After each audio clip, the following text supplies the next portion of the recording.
अरे जल्दी करो, बारात गांव की सीमा पर पहुंच गई है। पूरे घर में भागदौड़ मची हुई थी।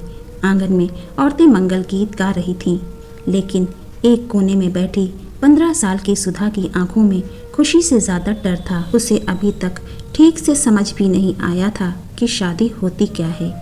कल तक जो लड़की अपनी सहेलियों के साथ खेतों में दौड़ती थी, आज वही लाल जोड़े में बैठी थी।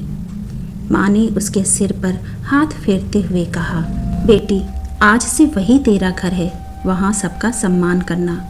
सुधा ने चुपचाप सिर हिला दिया। रात तक सारी रस्में पूरी हुई और सुबह होते होते उसकी डोली ठाकुर साहब की हवेली के सामने आकर रुक गई। हवेली देखकर उसकी आंखें खुली की खुली रह गईं। ऊंचे दरवाजे, बड़ा आंगन, चारों तरफ नौकर चाकर, लेकिन उस भव्य हवेली में सबसे तेज आवाज़ थी उसकी सास शारदा देवी की। बहू, याद रखना, इस घर में आलस और जवाब देना बिल्कुल पसंद नहीं है। सुधा ने घूंघट के अंदर से धीरे से कहा, जी माँ जी। पहले ही दिन रसोई की रस्म हुई। कांपते हाथों से उसने खीर बनाई। घर के सभी लोगों ने उसकी तारीफ की, लेकिन शारदा देवी बोली, मीठा बनाना ही सब कुछ नहीं होता, घर संभालना सीखो। सुधा मुस्कुराना चाहती थी, पर होठों पर मुस्कान आने से पहले ही आंखें झुक गईं। कुछ ही दिनों बाद उसके पति दीपक पढ़ाई पूरी करने शहर चले गए। हवेली फिर से शांत हो गई। अब पूरे दिन सुधा काम करती रहती। सुबह सूरज निकलने से पहले उठना, आंगन बुहारना, रसोई संभालना, पशुओं को चारा देना और रात सबसे बाद में सोना। किसी से शिकायत करने का हक भी नहीं था।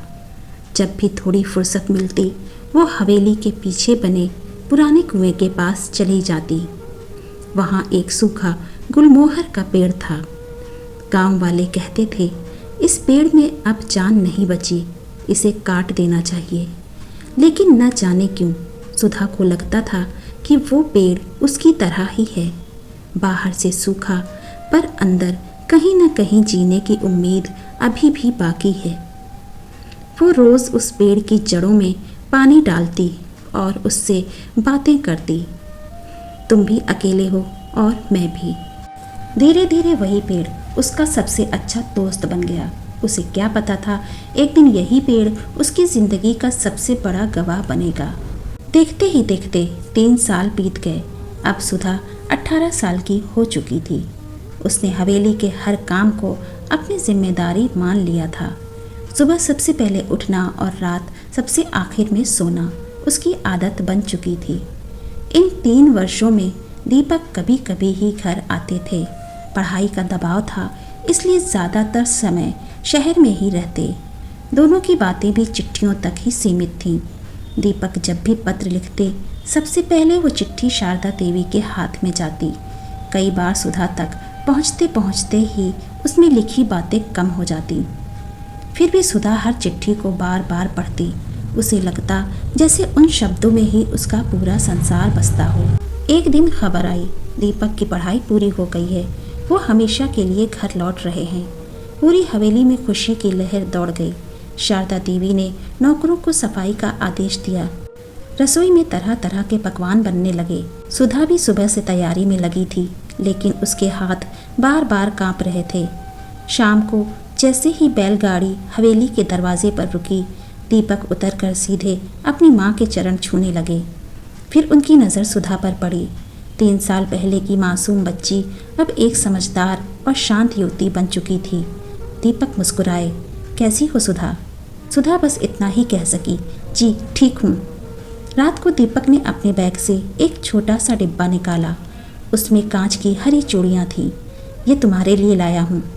सुधा ने पहली बार महसूस किया कि कोई उसके लिए भी कुछ सोचता है। उस रात दोनों देर तक बातें करते रहे।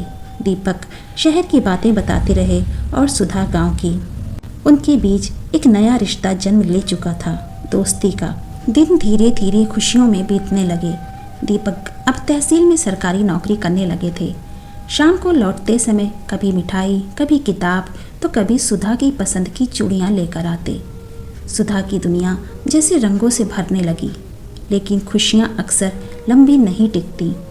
एक दिन गांव की कुछ औरतें हवेली में आईं। उनमें से एक ने शारदा देवी से कहा, बहू को आए 5 साल हो गए, अभी तक घर में बच्चे की किलकारी नहीं गूंजी। ये बात सुधा ने भी सुन ली। उसने पहली बार महसूस किया कि लोगों की नज़र अब उसकी गोद पर टिक गई है। धीरे धीरे फुसफुसाहटें तानों में बदलने लगीं। कहीं बहू में ही कमी तो नहीं? वंश कैसे चलेगा? हर शब्द सुधा के दिल को चीर देता। दीपक उसे समझाते, लोगों की बातों पर ध्यान मत दो। लेकिन समाज की बातें सुनना आसान था, उन्हें भूलना नहीं। उधर शारदा देवी का स्वभाव भी बदलने लगा। पहले जो कभी कभार डांटती थी, अब छोटी छोटी बातों पर ताने देने लगी। एक शाम सुधा हमेशा की तरह उस सूखे गुलमोहर के पेड़ के पास बैठी थी। उसने पेड़ के तने पर हाथ फेरते हुए धीमे से कहा, लोग कहते हैं तुम कभी हरे नहीं होगे, और अब मुझे भी लोग अधूरी कहने लगे हैं। शायद हमारी किस्मत एक जैसी है। उसी समय पीछे से दीपक की आवाज़ आई, नहीं सुधा, सूखे पेड़ और टूटे हुए इंसान को कभी कमज़ोर मत समझना। कभी कभी इन्हीं में सबसे ज़्यादा जीवन छिपा होता है। सुधा मुस्कुरा तो दी, लेकिन उसे क्या पता था कि आने वाले दिनों में उसकी ज़िंदगी की सबसे कठिन परीक्षा शुरू होने वाली है। समय अपनी रफ्तार से चलता रहा। शादी को 7 साल हो चुके थे। सुधा ने कभी किसी से ऊंची आवाज़ में बात नहीं की, कभी घर की इज्जत पर आँच नहीं आने दी। लेकिन उसके सारे गुण एक ही बात के आगे छोटे पड़ गए। उसकी गोद अब भी सूनी थी। एक सुबह आंगन में गांव की कुछ औरतें बैठी थीं। बातों ही बातों में किसी ने कहा, इतनी बड़ी हवेली, इतना बड़ा खानदान, लेकिन वारिस कौन होगा? शारदा देवी ने कोई जवाब नहीं दिया, लेकिन उनके चेहरे पर चिंता साफ दिखाई दे रही थी। उस रात खाना खाने के बाद उन्होंने पूरे परिवार को बैठक में बुलाया। सुधा भी चुपचाप एक कोने में खड़ी हो गई। शारदा देवी ने गहरी सांस लेकर कहा, मैंने फैसला कर लिया है, दीपक की दूसरी शादी होगी। ये सुनते ही सुधा के हाथ से पानी का गिलास छूटकर ज़मीन पर गिर पड़ा। पूरा कमरा सन्नाटे में डूब गया। दीपक तुरंत खड़े हो गए। माँ, आप ये क्या कह रही हैं? मैं वही कह रही हूँ जो इस घर की भलाई के लिए ज़रूरी है। इस खानदान को वारिस चाहिए। लेकिन सुधा की क्या गलती है? शारदा देवी ने सख्त आवाज़ में कहा, गलती किसी की भी हो, लेकिन घर का चिराग बुझने नहीं दूंगी। दीपक ने पहली बार अपनी माँ की बात काटी। अगर मेरी किस्मत में संतान होगी तो सुधा से ही होगी, दूसरी शादी मैं नहीं करूँगा। यह सुनकर शारदा देवी गुस्से से कांप उठी। तो ठीक है, आज से तुम दोनों मेरे लिए मर चुके हो। इतना कहकर वो कमरे में चली गई। उस रात हवेली में किसी की आंखों में नींद नहीं थी। सुधा चुपचाप अपने कमरे में बैठी रो रही थी। दीपक उसके पास आए। डरो मत, मैं तुम्हारा साथ कभी नहीं छोड़ूंगा। सुधा ने आंसू पोंछते हुए कहा, अगर मेरी वजह से आपका अपनी माँ से रिश्ता टूट गया तो मैं खुद को कभी माफ़ नहीं कर पाऊंगी। दीपक ने उसका हाथ पकड़ लिया। रिश्ते प्यार से चलते हैं, ज़बरदस्ती से नहीं। लेकिन अगले ही दिन हालात और बिगड़ गए। शारदा देवी ने सुधा से बात करना बंद कर दिया। रसोई में भी उसके लिए अलग बर्तन रख दिए गए। नौकर चाकर तक उससे नज़रें चुराने लगे। पूरा घर होते हुए भी सुधा खुद को बेघर महसूस करने लगी। शाम को वो हमेशा की तरह उस सूखे गुलमोहर के पेड़ के पास जाकर बैठ गई। आंखों में आंसू बह रहे थे। तभी उसकी नज़र पेड़ की एक पतली सी टहनी पर पड़ी। उस पर एक छोटी सी हरी कोपल आ गई थी। सुधा की आंखें चमक उठी। उसने मुस्कुराकर पेड़ से कहा, तुमने हार नहीं मानी तो मैं भी हार नहीं मानूंगी। लेकिन उसे नहीं पता था अगली सुबह हवेली के दरवाजे पर एक ऐसी लड़की आने वाली थी जिसके आने से पूरे परिवार की किस्मत हमेशा के लिए बदल जाएगी। अगली सुबह हवेली के बाहर बैलगाड़ी आकर रुकी। शारदा देवी खुद दरवाजे तक गईं। उनके साथ एक 16-17 साल की मासूम लड़की थी। उसका नाम कुसुम था। डरी हुई आंखें, सिर पर घूंघट और हाथों में एक छोटा सा बक्सा। उसे देखकर सुधा का दिल बैठ गया। वो समझ गई कि जिस बात का डर था वही होने वाला है। शारदा देवी ने सबके सामने कहा, कुसुम मेरे मायके के रिश्तेदारों की बेटी है। आज से ये कुछ दिन यहीं रहेगी। दीपक ने हैरानी से माँ की तरफ देखा। कुछ दिन या हमेशा के लिए? शारदा देवी ने कोई जवाब नहीं दिया। 2 दिन बाद पूरे गांव में खबर फैल गई, ठाकुर साहब के बेटे की दूसरी शादी होने वाली है। ये सुनते ही लोग तरह तरह की बातें करने लगे। सुधा ने पहली बार अपने कमरे का दरवाज़ा अंदर से बंद कर लिया। वो पूरी रात रोती रही। सुबह जब दरवाज़ा खुला तो उसके चेहरे पर आंसू नहीं थे। शायद रो रो कर अब आंसू भी ख़त्म हो चुके थे। उधर कुसुम बहुत सीधी और संस्कारी लड़की थी। वो बार बार सुधा के पास आने की कोशिश करती। दीदी, मैं आपकी कोई चीज़ नहीं छीनना चाहती। लेकिन हर बार शारदा देवी उसे बुला लेती। एक दिन कुसुम चुपके से सुधा के कमरे में आई। उसने सुधा के पैरों को छू लिया। सुधा घबरा गई। अरे, ये क्या कर रही हो? कुसुम रोते हुए बोली, मुझे माफ़ कर दीजिए दीदी, मुझे तो ये भी नहीं पता था कि यहाँ आकर किसी की खुशियाँ छिन जाएंगी। अगर मुझे पहले सच पता होता तो मैं कभी इस घर में कदम नहीं रखती। सुधा ने उसके आंसू पोंछे। इसमें तुम्हारी कोई गलती नहीं है कुसुम, गलती हालात की है। उसी समय बाहर से शारदा देवी की तेज़ आवाज़ आई, कुसुम, कहाँ हो तुम? कुसुम डर कर तुरंत बाहर चली गई। कुछ दिनों बाद शारदा देवी ने पंडित को बुलाकर शादी की तारीख भी निकलवा दी। यह खबर सुनकर दीपक ने साफ मना कर दिया, मैं ये शादी नहीं करूँगा। लेकिन शारदा देवी ने पहली बार एक ऐसा राज खोला जिसे सुनकर दीपक के पैरों तले ज़मीन खिसक गई। उन्होंने कहा, अगर तूने मेरी बात नहीं मानी तो मैं इस हवेली और सारे ज़मीन जायदाद दान कर दूंगी। इस घर का नाम लेने वाला भी कोई नहीं बचेगा। दीपक चुप हो गया। वो एक तरफ अपनी माँ को खोना नहीं चाहता था और दूसरी तरफ सुधा के साथ अन्याय भी नहीं कर सकता था। उस रात उसने पूरी रात आंखों में काट दी। उधर सुधा हवेली के पीछे उसी गुलमोहर के पेड़ के नीचे बैठी थी। हवा धीरे धीरे चल रही थी। पेड़ की सूखी डालियां हिल रही थीं, जैसे वो भी उसके दर्द को समझ रही हों। सुधा ने आसमान की तरफ देखकर कहा, हे भगवान, अगर मेरे हिस्से में दुख ही लिखे हैं तो मुझे उन्हें सहने की ताकत भी देना। उसे बिल्कुल भी अंदाज़ा नहीं था कि अगले ही दिन एक ऐसा सच सामने आने वाला है जिसे सुनते ही सबके होश उड़ जाएंगे। अगली सुबह हवेली में शादी की तैयारियां शुरू हो गईं। आंगन में मंडप सजने लगा। रिश्तेदार आने लगे। ढोलक की आवाज़ पूरे घर में गूंज रही थी। लेकिन उस शोर के बीच 3 लोग बिल्कुल चुप थे, सुधा, दीपक और कुसुम। सुधा ने अपने आंसू छिपा लिए थे। वो खुद अपने हाथों से कुसुम के लिए दुल्हन का जोड़ा निकाल रही थी। कुसुम बार बार कहती, दीदी, मुझसे ये सब नहीं होगा। सुधा मुस्कुराकर सिर्फ इतना कहती, कभी कभी इंसान को अपनी खुशी से पहले दूसरों की मजबूरी समझनी पड़ती है। उसी दोपहर हवेली के दरवाजे पर एक जीप आकर रुकी।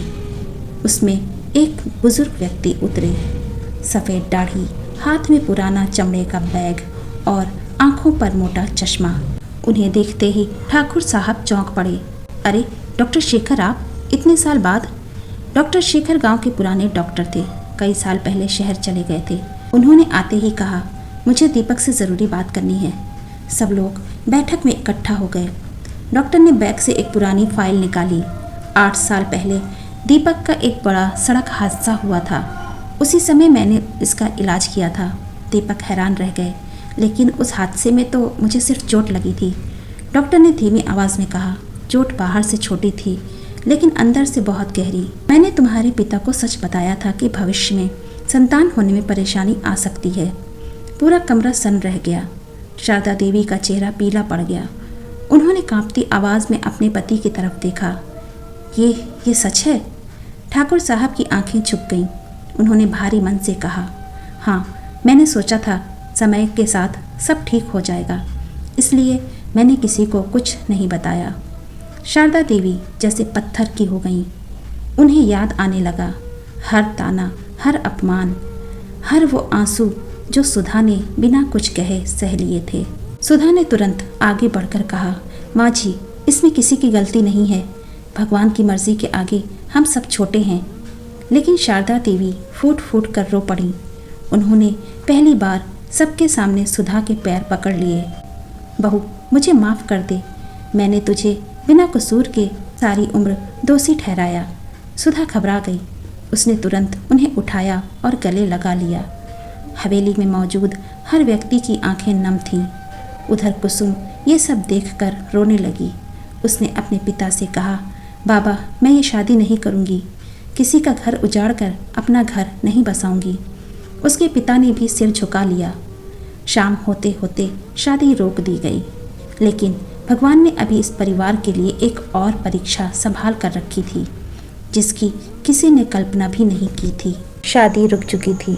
हवेली में फिर से शांति लौट आई, लेकिन शारदा देवी के मन में तूफान चल रहा था। वो हर सुबह उठकर सबसे पहले सुधा के कमरे में जाती। बहू, कुछ चाहिए तो बता देना। सुधा हमेशा मुस्कुराकर कहती, माँ जी, मुझे कुछ नहीं चाहिए, बस आपका प्यार मिल गया वही बहुत है। धीरे धीरे पूरे गांव में भी सच्चाई फैल गई। जो लोग कभी सुधा को ताने देते थे, वही अब उससे नजरें चुराने लगे। एक दिन गांव के मंदिर में भंडारा था। वहीं सीढ़ियों पर लगभग 5 साल की एक छोटी बच्ची बैठी रो रही थी। उसके कपड़े फटे हुए थे और चेहरे पर धूल लगी थी। सुधा उसके पास गई। बेटी, तुम्हारा नाम क्या है? बच्ची ने सुबकते हुए कहा, मेरा नाम गुड़िया है। माँ कहाँ है? बच्ची की आंखों से आंसू बह निकले। माँ तो भगवान के पास चली गई और पिताजी का भी पिछले महीने देहांत हो गया। सुधा का दिल भर आया। वो उसे अपने साथ हवेली ले आई। शारदा देवी ने पहले तो मना किया, लोग क्या कहेंगे, कोई भी बच्चा उठा लाई। लेकिन जब गुड़िया ने मासूमियत से उनके पैर छुए और बोली, दादी, मुझे भूख लगी है, तो शारदा देवी का दिल पिघल गया। उन्होंने उसे गोद में उठा लिया। उस दिन के बाद गुड़िया हवेली में ही रहने लगी। कुछ ही दिनों में उसकी खिलखिलाहट से सूना आंगन फिर से गूंजने लगा। दीपक ऑफिस से लौटते ही सबसे पहले गुड़िया के साथ खेलते। ठाकुर साहब उसे कहानियाँ सुनाते और शारदा देवी हर रात उसे अपने हाथों से खाना खिलाती। एक शाम गुड़िया ने मासूमियत से पूछा, माँ, मैं आपको माँ कह सकती हूँ? सुधा की आंखों से आंसू छलक पड़े। उसने गुड़िया को सीने से लगा लिया। आज से नहीं बेटी, आज के बाद हमेशा मुझे माँ ही कहना। उसी रात दीपक ने सुधा से कहा, अगर तुम चाहो तो हम गुड़िया को हमेशा के लिए अपनी बेटी बना लें। सुधा ने बिना एक पल सोचे कहा, मुझे तो ऐसा लग रहा है जैसे भगवान ने हमारी खाली गोद इसी के लिए बचा कर रखी थी। कुछ दिनों बाद पूरे परिवार ने मिलकर कानूनी प्रक्रिया पूरी की। अब गुड़िया सिर्फ घर की मेहमान नहीं थी, वो दीपक और सुधा की बेटी बन चुकी थी।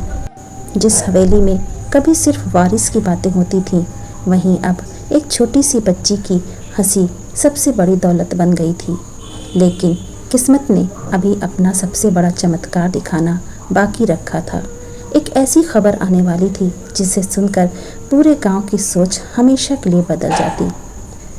गुड़िया को घर आए 1 साल बीत चुका था। अब हवेली पहले जैसी नहीं रही थी।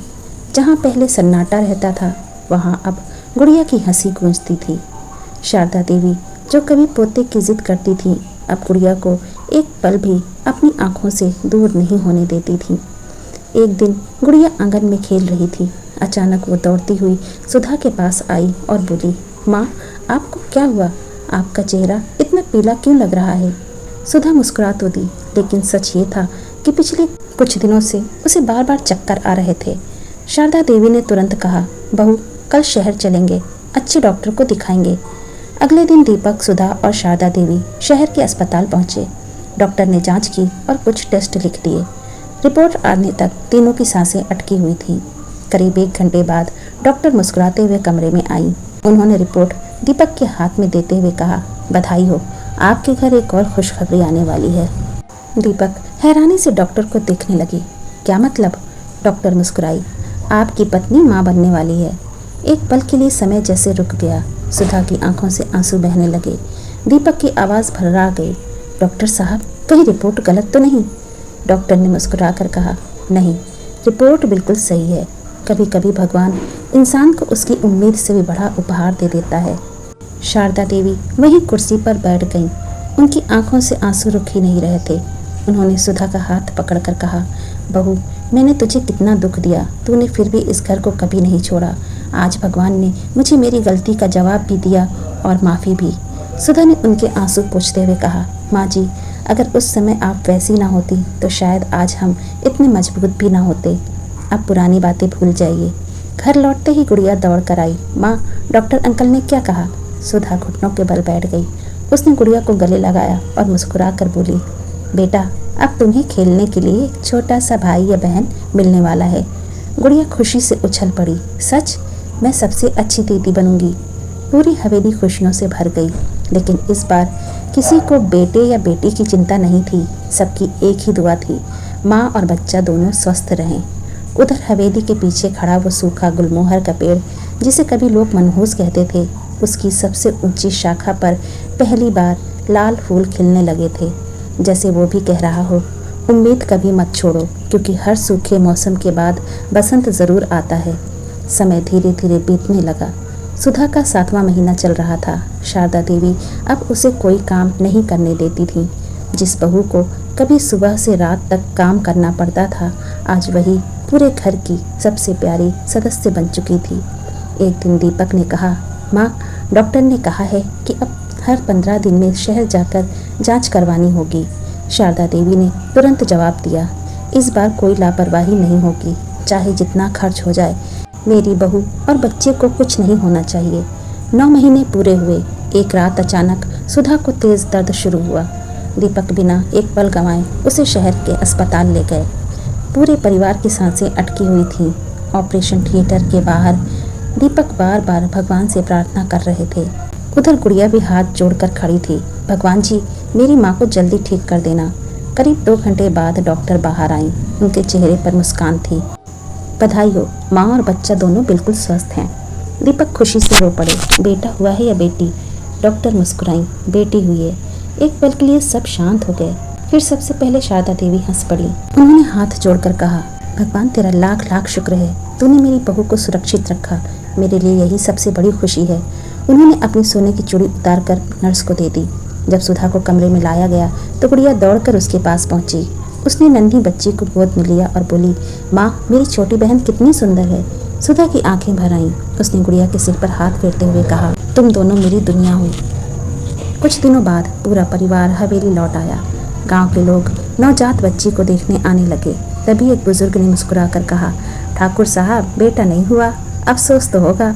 ठाकुर साहब मुस्कुराए और अपनी दोनों पोतियों को गोद में उठाकर बोले, जिस घर में बेटियों की हंसी गूंजती है, वहाँ किसी वारिस की कमी नहीं होती। वारिस नाम से नहीं, संस्कारों से बनते हैं।